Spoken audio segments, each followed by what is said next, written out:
একটা ছোট্ট সুন্দর গ্রাম এবং সকালে স্কুলের মাঠে বাচ্চারা খেলছে আর শিক্ষক মশাই সবাইকে গাছ সম্পর্কে সচেতন করছেন। তামিম এরপর রেহানকে বলল যে তাহলে আমিও একটা গাছ লাগাবো।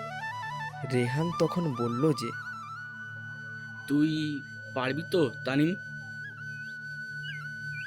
দেখিস, আমি এমন একটা গাছ লাগাবো যেটি আকাশ ছুঁয়ে যাবে। এরপর তানিম গ্রামের রাস্তা ধরে বাড়ির দিকে ফিরতে লাগলো। বাড়িতে এসে তামিম একটা গাছের বীজ খুঁজে পেল। ওই গাছের বীজটা সে মাটি খুঁড়ে পুঁতে দিল। রেহান এরপর তানিমের কাছে এলো এবং তানিম রেহানকে বলল যে এই বীজটাই হবে আমার গাছ বন্ধু। রেহান এরপর বলল যে আমি তোকে প্রতিদিন এই গাছের জল দিতে সাহায্য করব।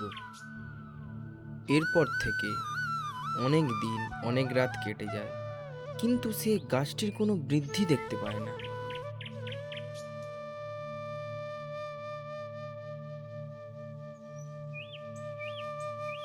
তানিম তখন বলল যে এই বীজটা বোধহয় নষ্ট। রেহান তখন বলল যে না রে, গাছও সময় নেয়, তুই একটু ধৈর্য ধর। তানিম আর রেহান প্রতিদিন গাছটিকে জল দিতে থাকে এবং গাছটির চারপাশ পরিষ্কার করতে থাকে। একদিন সকালে তানিম ঘুম থেকে উঠল এবং ঘুম থেকে উঠে দেখল যে গাছটি আস্তে আস্তে বৃদ্ধি পাচ্ছে। তানিম তখন বলল যে রেহান রেহান, দেখ, গাছটা তো বৃদ্ধি পাচ্ছে। রেহান তখন বলল যে ভালোবেসে তুই যদি কিছু করিস তাহলে তুই অবশ্যই ফল পাবি।